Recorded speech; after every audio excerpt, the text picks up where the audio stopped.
ആവശ്യമുള്ളപ്പോൾ നമ്മെ അറിയിച്ചാൽ മതി, നമ്മുടെ സഹായം ഉണ്ടാകും. ആ 5 രൂപ ഗുരുദേവൻ ആ കുടുംബത്തിന് നൽകി. അവർ പിന്നീട് ആ കുട്ടികളൊക്കെ പഠിച്ച് നല്ല ധനവാന്മാരായി വളർന്നു.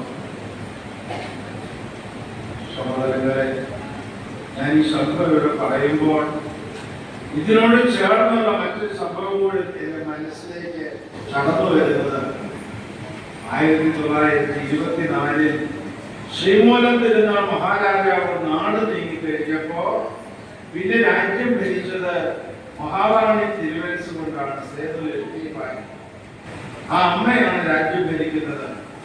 അമ്മ മഹാറാണി തിരുവനന്തപുരത്തിന് ഗുരുദേവന്റെ അനുഗ്രഹം വാങ്ങണമെന്നുണ്ട്. പക്ഷേ ഗുരുദേവൻ പ്രജയാണ്.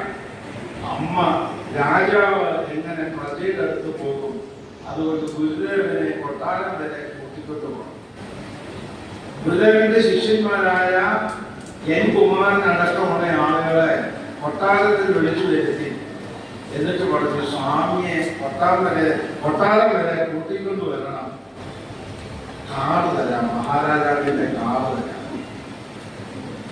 അന്ന് ശിവഗിരിയിലെ 5 ലക്ഷം രൂപ ചെലവിൽ ഒരു മതമഹാപാഠശാല സ്ഥാപിക്കാൻ ഉള്ള ശ്രമത്തിലായിരുന്നു. അപ്പോൾ സ്വാമി അതിന്റെ തിരക്കിലാണെന്ന് പറഞ്ഞപ്പോൾ കൊട്ടാരത്തിൽ നിന്നും അതിനുള്ള വലിയ തുക ഞങ്ങൾ തന്നുകൊള്ള സ്വാമിയെ കൊട്ടാരം വരെ കൂട്ടിക്കൊണ്ടുവന്നാൽ മതി. അവര് കാറുമായി ശിവഗിരിയിൽ വന്നു. ഗുരുദേവനോട് പറഞ്ഞു, ഗുരു കൊട്ടാരത്തിൽ നിന്നും മഹാറാണി തിരുവനന്തപുരം കൊണ്ട് കാർ അയച്ചു തന്നിട്ടുണ്ട്. ഇതൊക്കെയാണ് സംഭവം. സ്വാമി കൊട്ടാരം വരെ എഴുന്നള്ളണം, മഹാറാണിയെ അനുഗ്രഹിക്കണം. എന്നിട്ട് അവര് ദക്ഷിണയായി ഈ പാഠശാല പണിയുന്നതിനുള്ള പൈസയിൽ എല്ലാം കേട്ടുകൊണ്ടിരുന്നതിന് ശേഷം ഒരു പുഞ്ചിരിച്ചിട്ട് പറഞ്ഞു, കാറിന് വേണ്ടി നാം പോണോ? എന്നിട്ട് പറഞ്ഞു, കുമാര, നമുക്ക് സ്വർണ്ണപാത്രങ്ങൾ വേണ്ട, മൺപാത്രങ്ങൾ മതി. നമുക്ക് സ്വർണ്ണപാത്രങ്ങൾ വേണ്ട, മൺപാത്രങ്ങൾ മതി.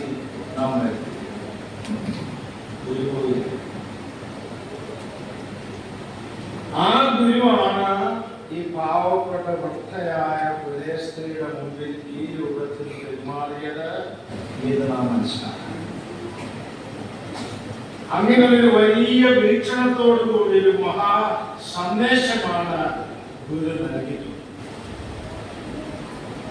ഈ അവസരത്തിൽ പറയുവാനുള്ളത്, പ്രിയ സഹോദരങ്ങളെ, എല്ലാവരുമായ വിഭാഗീയ ചിന്താഗതിക്കും അപ്പുറത്ത് നിന്നുകൊണ്ട് എല്ലാ പിന്നോക്ക സമുദായങ്ങളുടെയും ഐക്യം, കൂട്ടായിട്ടുള്ള പ്രവർത്തനം കാലഘട്ടത്തിന് അനിവാര്യമാണ്.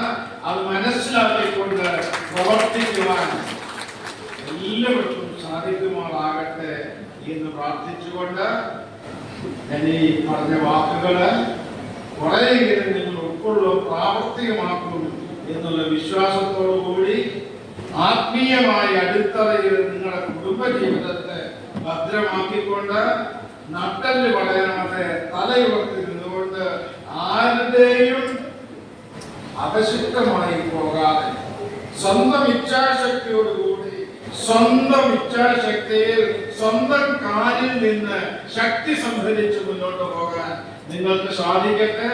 ആ ആർജവും ശക്തിയും ചൈതന്യവും നിങ്ങളുടെ ജീവിതത്തിൽ പ്രോത്സാഹിക്കട്ടെ എന്ന് പ്രാർത്ഥിച്ചുകൊണ്ട് ഈ സമ്മേളനം ഈ അവസരത്തിൽ ഉദ്ഘാടനം ചെയ്തതായി പ്രഖ്യാപിച്ചുകൊള്ളുന്നു.